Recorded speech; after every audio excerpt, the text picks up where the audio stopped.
Bonjour et bienvenue une nouvelle fois à ce café à la fois autour de votre petit déjeuner ou alors simplement d'une pause café que vous prenez dans la journée. Mais en tout cas, un moment, je l'espère en tout cas, où nous voulons rentrer dans notre chambre et fermer la porte. C'est-à-dire nous concentrer sérieusement sur le Seigneur, sur sa parole, ne pas réfléchir en même temps à ce qu'on doit faire après. Vous comprenez ce que je veux dire? Voilà, c'est dans ces moments-là, lorsque nous fermons la porte, que le Père est là. Il se tient dans le lieu secret et il est prêt à nous entendre et à nous répondre. Alors que Dieu vous bénisse. Nous retrouvons tout à nouveau encore Jacob dans cette vision qu'il a reçue, cette vision de l'échelle que j'aimerais relire avec vous. Genèse 28, les versets 11 à 19 aujourd'hui. Alors je lis, il est écrit « Jacob arriva dans un lieu où il passa la nuit car le soleil était couché. Il prit une pierre dont il fit son chevet et il se coucha dans ce lieu-là. Il eut un songe, et voici une échelle était appuyée sur la terre et son sommet touchait au ciel. Et voici les anges de Dieu montaient et descendaient par cette échelle. Et voici l'Éternel se tenait au-dessus d'elle. Et il dit, « Je suis l'Éternel, le Dieu d'Abraham, ton père, le Dieu d'Isaac. La terre sur laquelle tu t'es couché, je la donnerai à toi et à ta postérité. Ta postérité sera comme la poussière de la terre. Tu t'étendras à l'Occident et à l'Orient, au Septentrion et au Midi, et toutes les familles de la terre seront bénies en toi et en ta postérité.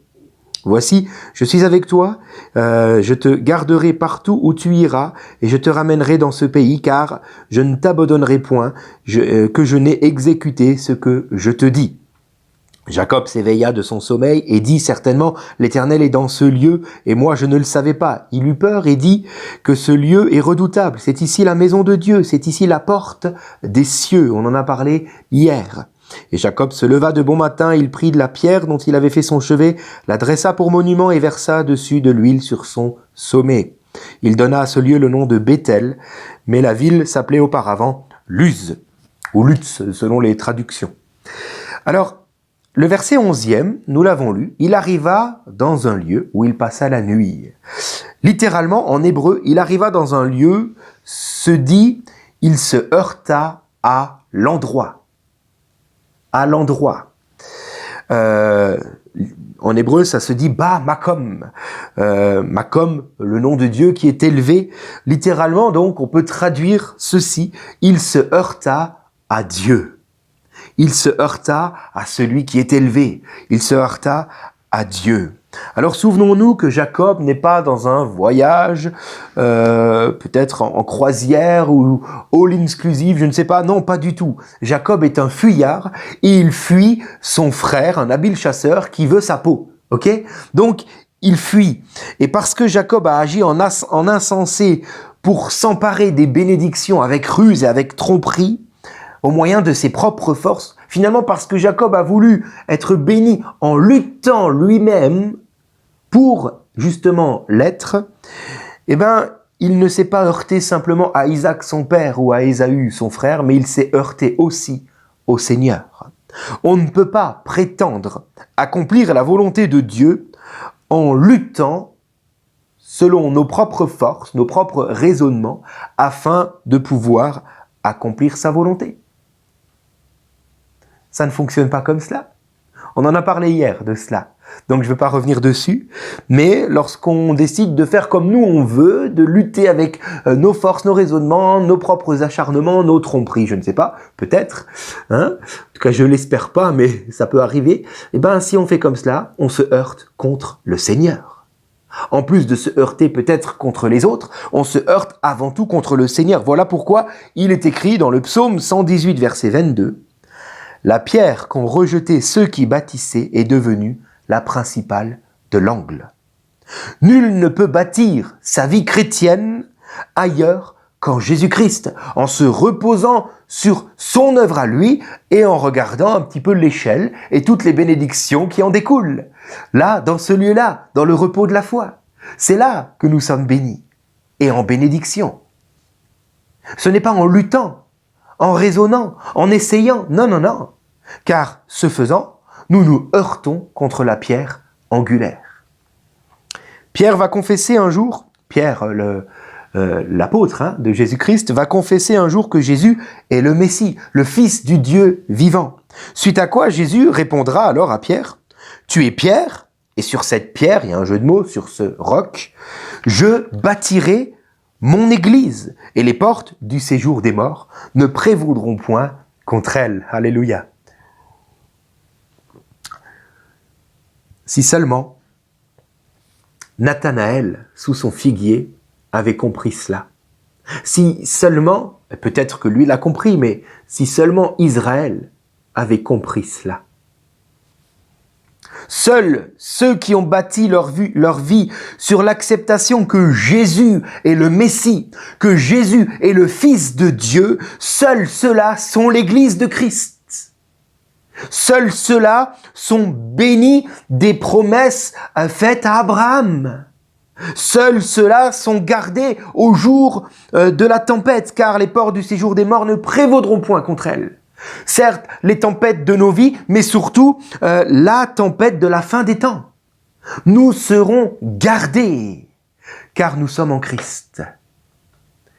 Alors, dans un premier temps, Jacob voulait simplement passer sa nuit sur une pierre, et il comptait bien, après avoir passé sa nuit, se débarrasser de cette pierre, de son oreiller trop dur pour sa tête, comme ça, peut-être d'un revers, il comptait s'en débarrasser. Cependant, pendant la nuit, il a eu une vision qui lui apprend que cette pierre est la base de la bénédiction. C'est sur cette pierre-là qu'arrive l'échelle qui touche la terre.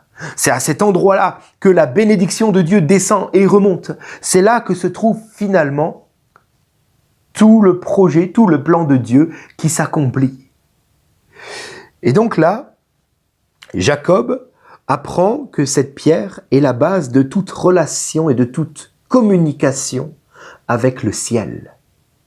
C'est au travers d'elle qu'arrive cette échelle et que toute communion avec Dieu est possible, comme le dit Jésus. Dans Jean 14, 6, « Nul ne vient au Père que par moi. » Alléluia. Alors Jacob apprend cela, mais maintenant il doit l'accepter comme étant sa fondation à lui pour sa propre vie. À partir donc de cette vision, à partir de cette nuit, Dieu va commencer à corriger Jacob jusqu'au jour où enfin il fléchira. Il est écrit dans Hébreux 12, verset 6, « Car le Seigneur corrige celui qu'il aime. Il frappe de verge tous ceux qu'il reconnaît pour ses fils. » Alléluia. Alors, ne confondons pas correction divine et punition. Ce n'est pas la même chose. Dieu ne punit pas. Voilà, j'en connais un qui sera content de l'entendre. Dieu ne punit pas. La punition, c'est quoi? C'est être corrigé parce qu'on aurait fait telle ou telle chose de mal. Alors, boum, puni. T'as fait, t'es puni parce que t'aurais pas dû faire, ok? Mais la correction, ce n'est pas cela. La correction, c'est non pas parce que tu as fait quelque chose, tu es puni, mais parce que tu es comme cela. Dieu connaît nos cœurs. Parce que tu es comme cela, parce que tu as tel ou tel caractère, telle ou telle facette dans ta vie qui n'est pas à la gloire de Dieu. Parce que tu es comme cela, Dieu choisit de te redresser avant que tu fasses telle ou telle chose.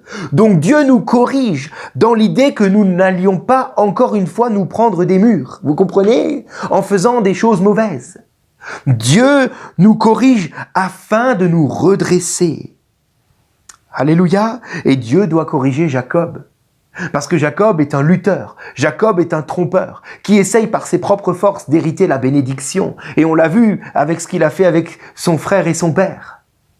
Alors Dieu doit le corriger et lui donne cette vision. Regarde, la bénédiction vient de Dieu, tu n'as pas à lutter. Reste reposé sur ce rocher, Jésus-Christ, et tu seras béni. Toutes les promesses faites à Abraham sont pour toi et pour ta descendance. Mais reste sur ce rocher. Si seulement Israël avait entendu cela. Si seulement Israël l'avait accepté comme son Messie, Jésus-Christ. Le caractère de Jacob a fait qu'un jour il s'est heurté contre cette pierre. Et il est écrit dans Matthieu 21, verset 44, « Celui qui tombera sur cette pierre s'y brisera. » S'y brisera. Effectivement, la discipline de Dieu va t'arriver. Jacob, tu n'acceptes pas cette vision? On en a parlé hier. Alors maintenant, voilà la discipline. Dieu va envoyer Jacob pendant 20 ans en stage de formation. Pendant 20 ans auprès de Laban, son oncle, qui lui aussi est un trompeur. Et donc, le trompeur va être trompé. Pendant 20 années, Jacob va être trompé. Et puis plus tard, ses propres fils vont le tromper encore une fois.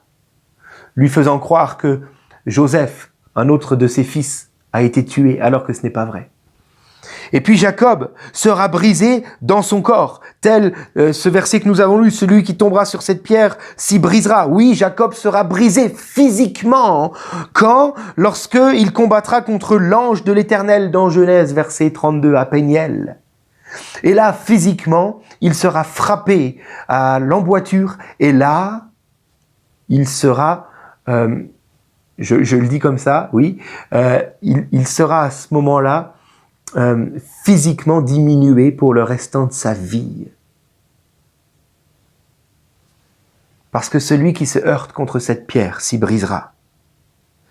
1 Corinthiens 11:30 nous dit ceci: « C'est pour cela qu'il y a parmi vous beaucoup d'infirmes et de malades, et même qu'un grand nombre sont morts, entendez par là spirituellement, loin de Dieu. » Pourquoi? Parce qu'ils ont préféré être autosuffisants et vouloir atteindre les plans de Dieu, atteindre et faire la volonté de Dieu, atteindre les bénédictions selon leur propre force, en luttant comme cela contre Dieu sans même le remarquer. Voilà pourquoi il y a parmi nous dans l'Église beaucoup de malades et d'infirmes, un peu comme Jacob à ce moment-là. De grâce, acceptons donc le repos de la foi, acceptons donc de dormir sur ce rocher au lieu de lutter, ce faisant, contre Dieu. Alors je n'oublie pas que Jacob deviendra Israël, il est le père des Juifs, le père d'Israël. Et tout cela, tout ce qu'il vit, lui, Jacob, préfigure ce qu'Israël va vivre. À cause de cette mentalité-là. Mais ça, on en reparle demain. Si vous le voulez bien, que Dieu vous bénisse. On prie ensemble. Seigneur, merci pour ta parole. Aujourd'hui, nous voulons considérer notre marche chrétienne. Sommes-nous en train de nous heurter contre cette pierre? Essayons de faire au mieux, certainement, oui, certainement que c'est au mieux, mais faire par nos propres forces. Donne-nous simplement de nous reposer en toi, de chercher donc ta parole tous les jours de nos vies, de chercher cette communion avec toi et d'attendre par la foi ton secours s'il le faut, d'attendre par la foi l'accomplissement de tes promesses, car c'est une certitude que tu bénis et que tu secours celui qui se repose en Jésus-Christ. Garde donc nos pieds, garde donc nos mains et donne-nous de marcher sur ce chemin de sabbat selon Ésaïe 58, en gardant nos pieds et nos mains de toute œuvre humaine. Seigneur, merci pour la bénédiction qui se trouve en Jésus-Christ et garde-nous d'aller plus loin, d'aller trop loin, d'aller là où il ne faut pas. Seigneur, merci pour ta grâce. Tu nous ramènes aujourd'hui sur le fondement qu'est Jésus-Christ, le Fils de Dieu, et donne-nous de demeurer sur ce fondement. Amen. Voilà, que Dieu vous bénisse et à demain.